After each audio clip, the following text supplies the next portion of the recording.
ఇంకో క్వశ్చన్ మీరు అడిగిన దాంట్లో ఎప్పుడు లేయాలా ఎప్పుడు పడుకోవాలా అది ఇంపార్టెంట్. ఏం తినాలా అంటా ఉంటారు కదా, అసలు ఎప్పుడు లేస్తా ఉండరు, ఎప్పుడు పడుకుంటా ఉంటారు. ఇప్పుడు 2 పడుకొని రాత్రి 11కి లేస్తే నేనేం చెప్పాలా?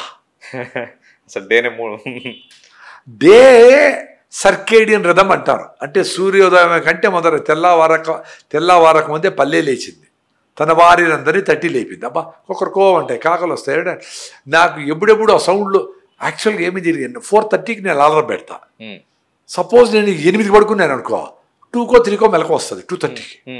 మళ్ళీ నిద్రపోవాలని పట్టదు. రే సాలరా లేరా అని కాంతారాల సినిమాలో అంటే వాళ్ళు లేస్తాడు అట్లే పొద్దున్న 2కి వెళ్ళేసి పనులు చేసుకుంటా ఉంటాను. నేను మా ఇంట్లో కొంచెం సపరేట్ రూమ్ ఉంది కాబట్టి నాకు వచ్చేసి ఆడేదో చేసుకుంటా, నా పని నేను చేసుకుంటా. 5 నుంచి కొంతమంది ఫ్రెండ్స్ మాట్లాడతారు, అట్లా నడుస్తూ ఉంటాను. కొంతమంది పేషెంట్ ఫోన్ చేస్తారు, 5 నుంచి 7 చేయమంట, 5 to 7 చేయమంట. సో ఆ టైంలో చేస్తారు, అప్పుడు ఫ్రీగా మాట్లాడతానని చెప్తాను. ఎవడో నేను యూఎస్ నుంచి వచ్చేస్తారు వ్యవసాయం చేస్తారు అంటాడు, నేను ట్రాఫిక్లో మెట్రోలో ఉంటా, ఏం చెప్తా? సో ఒక టైం ఫిక్స్ చేశారు. పొద్దున్నే 5, ఒక టైం కాదు, పొద్దున్నే 5 to 7 అంట. 5 to 7 అంటే సరే సాయంత్రం పొద్దున్నే రా నాయనా అంటే వాళ్ళు పొద్దున్నే లేయాలి కదా. నువ్వు పొద్దున్నే 5కి నాతో మాట్లాడితే 4కి లేయాలా, 4కి లేస్తే నీ జీవితం మారుతుంది, నీ లైఫ్ 4కి లేస్తే బ్రహ్మముహూర్తం నీ లైఫ్ మారిపోతుంది. అట్లా 8 పడుకుంటే 2కి లేస్తా, 9కి 10కి పడుకుంటే అనుకో 4:30కి అలారం పెట్టా కదా, 4కే లేపుతుంది, 4:10కో 4:20కో లేపుతుంది.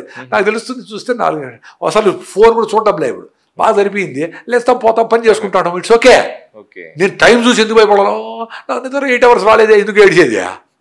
8 hours అవసరం రాలేదు, ఎవడు చెప్పినాడు? పని చేస్తే ఆటోమేటిక్గా వస్తుంది, పని చేస్తే వస్తుంది, రాలేదనుకో రేపు వస్తుంది, 2 రోజులు రాలేదనుకో పోరా అని పని చేసుకుంటాడు, బుక్కులు చదువుకుంటాడు, అదే వస్తుంది. అసలు ఫస్ట్ నిద్ర రాలేదని ఆందోళన వదిలేయండి.